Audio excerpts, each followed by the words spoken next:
In Nigeria, we always complain about corruption and poor leadership. And then we ask questions like, why do we have poor leadership? Why do we have corruption? Perhaps the questions we should begin to ask is, why are people who benefit in corruption do not want it to end? Yes, have you thought about asking yourself that question? Have you thought about, why we do we personally, enjoying the dishonesty in the leadership?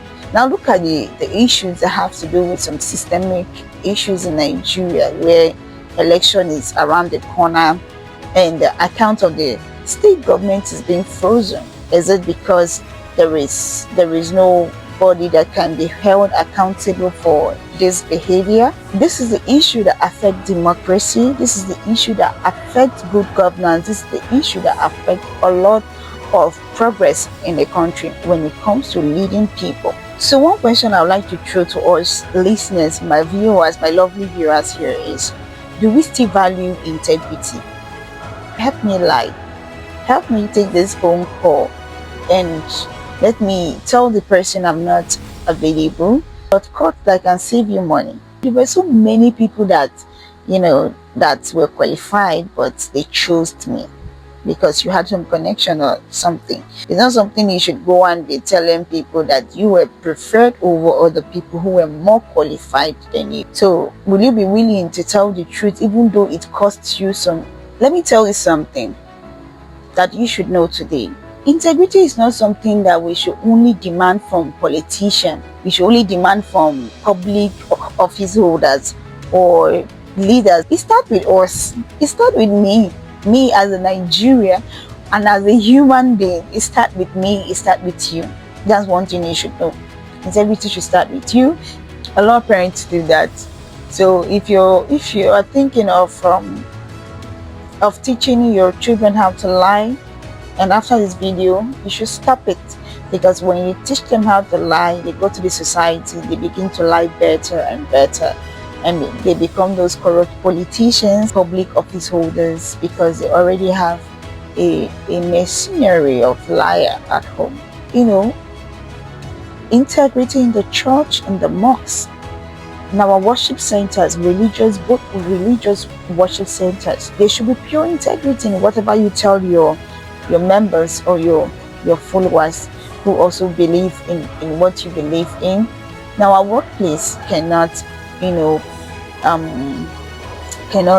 achieve whatever that is supposed to be achieved. So I've been talking about integrity and you've been listening, and then you would want to have a depth or a more understandable definition of integrity.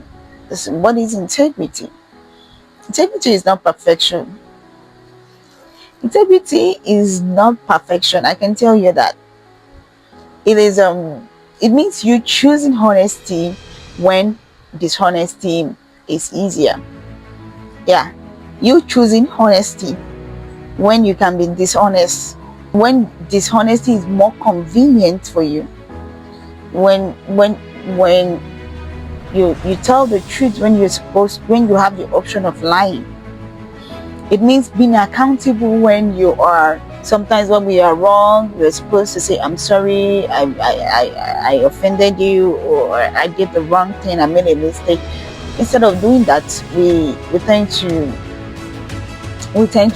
blame other people or try to dodge being accountable.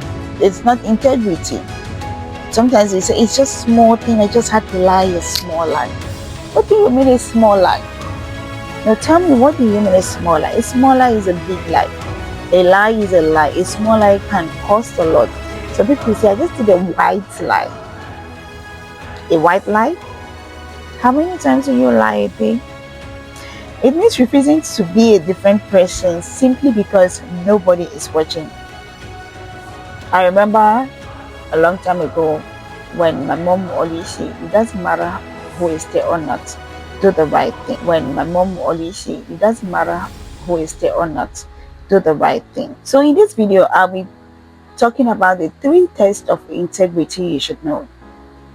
and that should remain with you for a very long time, because we are trying to have a society where things get better. Society becomes a place where we don't have to be scared of living in.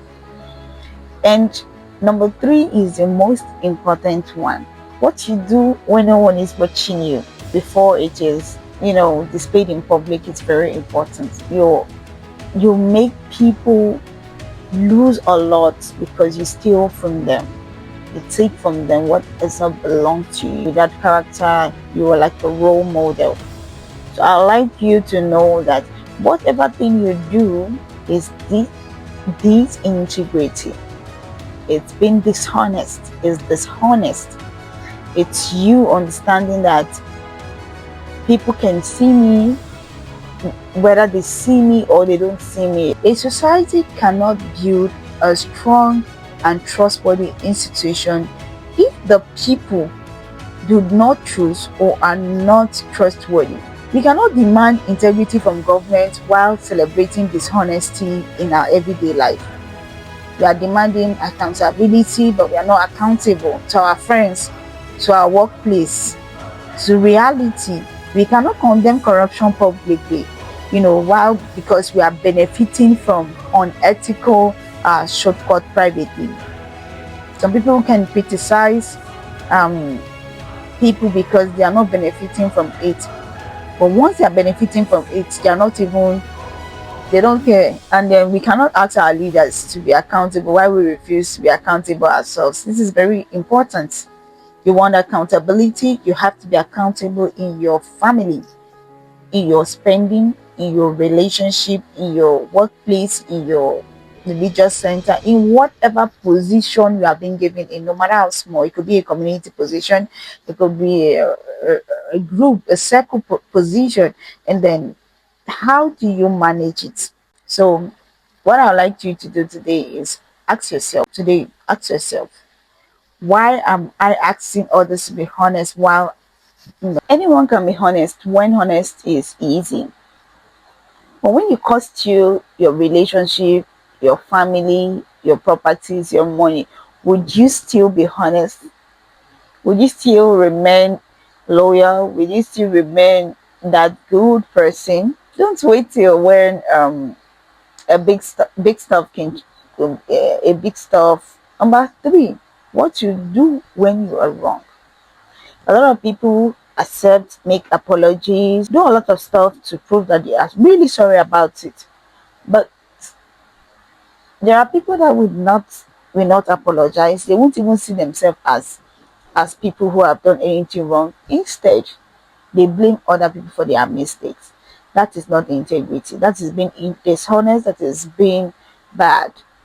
And it all goes down to everything about life and society, from your family to your community to your workplace to your religious and worship centers to the small circles you belong to, the people who entrust you with positions, the people who see you and they're like, can you still be honest in this situation? Your character is revealed in private before it is displayed in public.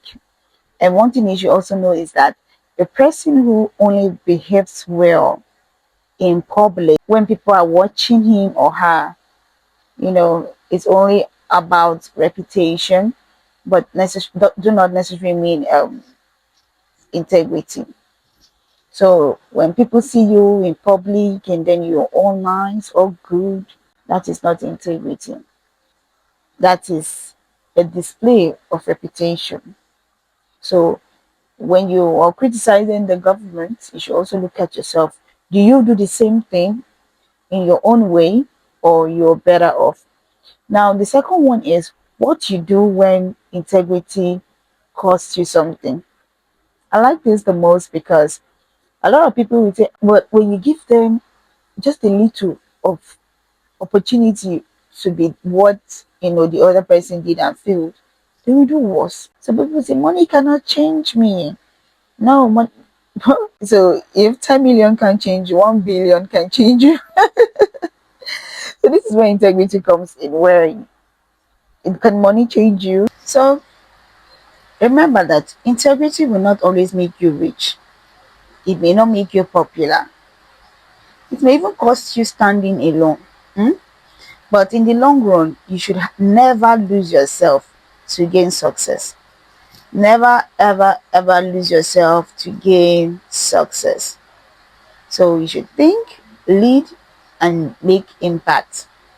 This week, remember one thing, that integrity is the goal. As soon as you get to be conscious about this conversation, then you know that we are getting it right. So see you. If you're enjoying this video, kindly like, subscribe, share, so that other people can actually get this information.